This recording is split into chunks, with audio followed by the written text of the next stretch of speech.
Fresh Coast 40K fans. It's been a while. Actually, let me correct that. Welcome, Fresh Coast Gaming fans. We did change the name of the blog to reflect the fact that we play a heck of a lot more than just 40K. Although tonight, we are going to feature some 40K. We got two different things going on. First, this is the start of the Masters of the Hobby League at Gamer Sanctuary. You get points for playing games with fully painted armies, and points for buying and painting new models throughout the league. It lasts 6 weeks. It's $5 a week. It's a pretty good deal because at the end of it, if you played a minimum of 4 weeks, you get a free 40K blister. So you're basically paying for a blister $5 a week. So it's not bad.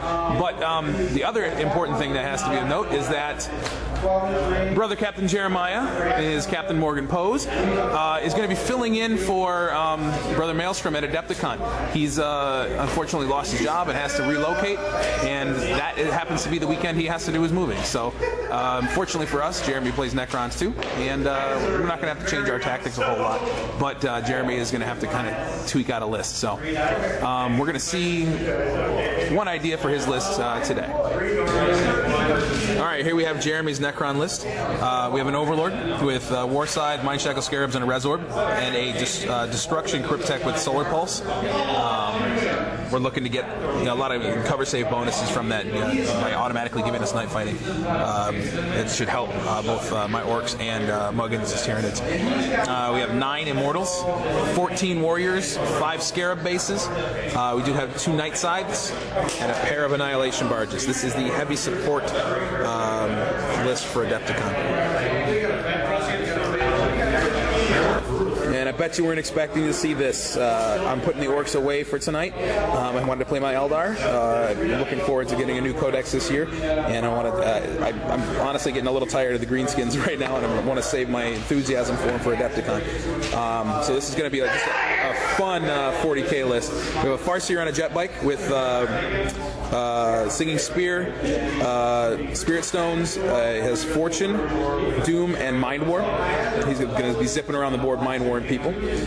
We have 20 Dire Avengers, 2 squads of 10 with Exarch, Bladestorm, and 2 Shuriken Catapults.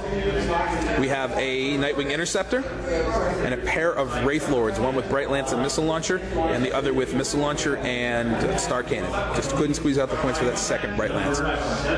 Alright, so this should be a lot of fun. Some stuff I haven't tried before. Alright, here's a quick shot of the table. Again, Adepticon placement for terrain. We've got 6 pieces. We alternating taking turns, placing them in our deployment zone. Deployment is Dawn of War. We're going to just be playing the Purge the Alien mission. We rolled our Warlord traits and for night fighting. We rolled night fighting, and we both rolled the Warlord trait that granted us night fighting. So it is really, really dark this game. We're going to tune back in then after we get both armies deployed. Alright, here we are with a shot after deployment. I've got my Dire Avengers in 2 big chunks. Wraith Lords in the middle with the jet bikes. Again, with night fighting and with my Jinx saves, I'm not really too worried about getting them under some cover. Jeremy, on the other hand, has his Annihilation Barges behind the ruins, which is a good move for him because they're really going to get good cover saves now. Warriors are spread out. Scarabs over here on the flank. Overlord is with the Warriors here, and everything else is in reserve. We got the 2 Night Sides and Immortals in the Cryptek. And then my Nightwing Interceptor. I have turn 1 unless Jeremy can seize. You want to roll it? Yes. Go ahead, try to seize. I don't want to seize. You don't want to seize. All right. We're going to move into turn 1. All right, in my turn, both my Dire Avengers ran forward. They were out of range of everything and too much cover. The Wraith Lords both walked forward and shot through the window at the Annihilation Barge that they could see and failed to do anything. And the Farseer and his buddies turbo boosted all the way out to the flank. So Jeremy's going to take his turn. All right, considering the number of dice Jeremy just threw at me, surprisingly, I didn't lose a single model or wound. The Annihilation Barges came around, shot at the Wraith Lord, failed to wound him, or I passed armor saves. You know, it was toughness 8, 3-up armor is really good. I did arc to the Dire Avengers, but didn't hurt any of them either. The Warriors advanced and rapid fired into my jet bikes, failed to kill a single one, and then the Scarabs assaulted in. I killed 1 whole base on Overwatch, and then combat. Again, no hits, no wounds on my guys, and I passed my armor save with Fortune. So we're gonna move into turn 2, see if I get my flyer in. All right, top of turn 2. My flyer came in, hit and penned, but the Annihilation Barge made its Jinx safe. I did manage to glance it with the Wraith Lord's missile launcher right there. And this one came around and totally whiffed with everything on that one. These Avengers ran forward. These Avengers blade stormed into the Warrior squad here and dropped 8 before jumped right back up, just what we expected. And this combat continues to just spall right here. I did 2 more wounds to a Scarab Swarm, and they did nothing back. So we're still looking for first blood in the bottom of turn 2. I gotta stop taking the Nightwing because this happens to it every time I play it. Jeremy got one of his flyers in. He shot it. He penned it 5 times, so I obviously evaded. Got my 2+ evasion with Shrouded and Agile. Managed to take 1 penetrating hit and lock the velocity. Then the Annihilation Barge back here was just in range. Jeremy was playing a little bit of just the tip, and was barely enough in range to shoot it. Got it with 1 snapfire hit from the Tesla, which of course made it into 3 hits. Penned it 1 time, and I rolled a 1. So the Nightwing blew up, took out one of the Dire Avengers with it.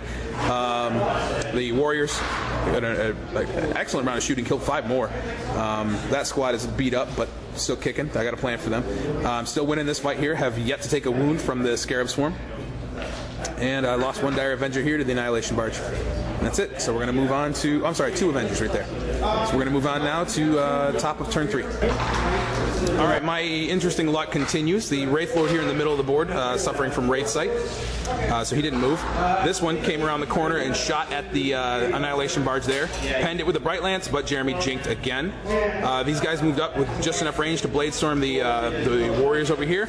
I dropped 5 of them. 4 of them jumped right back up. And my Dire Avengers here joined the combat. I opened up a hole last turn with consolidation moves, and they jumped in to give a hand, and we're down to a base and 1 wound. So we're going to move on to the bottom of turn 3. All right, bottom of turn 3. Jeremy had some pretty effective shooting. Actually, no, let me rephrase that. It was really horrible shooting. Everything in his army shot at the Wraith Lord and only dropped 2 wounds off him. Everything else assaulted in here to the... the Immortals did shoot at my Dire Avengers over here and managed to kill a couple. They broke and they were running. And over here, his Warriors assaulted into my bikes and Dire Avengers. Beat me in combat by 2. My jet bike stayed. And my Dire Avengers are breaking and running. So we're going to move now into turn 4. All right, fortune's kind of going my way a little bit. My Wraith Lord over here ran around the Night Scythe and assaulted into combat. He issued a challenge because he is a character. Jeremy accepted it with his Overlord, and my initiative 4, 3 attacks on the charge. I completely punked him out, and no more Overlord. I also killed... I made the Mind Shackle Scarabs roll, thanks. I made it. I made it with a 7, because my Wraith Lord is a boss. The Guardians and the Farseer put up a couple more wounds on the Scarabs, dropped that base down to 2 wounds left. I won combat by 5. Again, didn't take a single wound.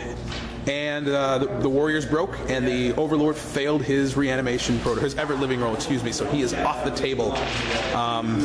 Back over here, I did manage to pen the Annihilation Barge over here. I stunned it with this Wraith Lord, so it can only snapfire next turn, and its shielding is gone, so it's a little more vulnerable. But Jeremy still has a whole lot of Necrons on the table. These flyers are going to have to... They're not going to have a whole lot to shoot at, though. He doesn't have a very good position with them. So, well, maybe he'll be able to shoot at that Wraith Lord, I guess. So we'll move into bottom of turn 4. Bottom of turn 4 was much better for me than it was for Jeremy. He had everything over here in this side. The Annihilation Barges, the Night Side, all shot into the Wraith Lord. Took off 1 wound. That was it. The Immortals over here and the fleeing Warriors, they failed their rally check. Did take out that last Dire Avenger to grab him a kill point, so it's not bad. But of course, the Wraith Lord here just stomped the Scarab Swarm, killed it instantly, and then had a 6-inch consolidation. The bikes got their 3. So the Wraith Lord's about ready to go wade into the middle of some Warriors to take them out. Get me some kill points right there, and we'll see what I can do with the jet bikes. We're going to move on to turn 5. Top of turn 5, my Dire Avengers, who had rallied last turn, advanced and shot into the Immortals, and the jet bikes jumped over the woods, also shot into them. Managed to kill the Cryptek, who was the closest model, so that was fortunate. Over here, the Wraith Lord flamed a bunch of the warriors and then assaulted in. He missed all 3 of his swings, and since they can't hurt him, we were going to look at the our weapons are useless rule, but he didn't lose the combat. I didn't do a single wound. He didn't do a single wound, so it's a draw. So you cannot use our weapons are useless in a draw combat. Over here, the Wraith Lord shot at and did nothing to the wounded Annihilation Barge and failed its charge range by half an inch. It was 7.5 inches away, and I rolled a 7. And unlike everything else in my army, he does not have fleet.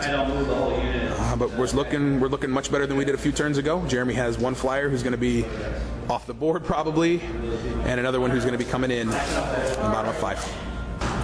All right, bottom of turn 5. The flyer from the middle just turned to stay out of the fight. There's not much he can do, or there's nothing he can really shoot at, so he's just going to stay on the board to deny me a kill point. This one came back on and shot at the Dire Avengers along with that Annihilation Barge. Managed to kill the Exarch and 2 others, but they made their leadership. They're good. That Annihilation Barge took another wound off the Wraith Lord, but otherwise he's okay. Back in here, this fight, nothing happened. I didn't kill a single Immortal, even though I dropped 5 wounds on him. And he hit me 4 times back, and I made all my saves with fortune. But you notice the squad of warriors is gone because the Wraith Lord killed one. They failed their leadership test, and he ran them down. So now we're going to see if the game goes on. You want to roll it? Yeah. All right. You need a die. Shiny Necron green dice. Shit. How about on the table? I can't keep the fuck around.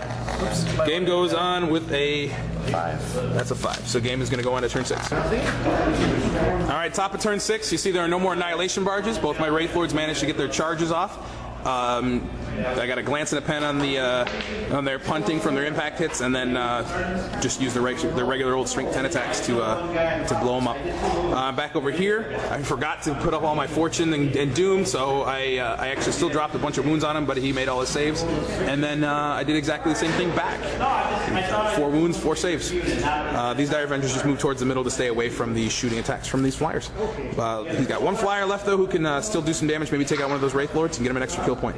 So let's move it in bottom of 6. All right, bottom of 6. The night sides just zoomed around a bit. This one took some shots, tried to finish off that Wraith Lord.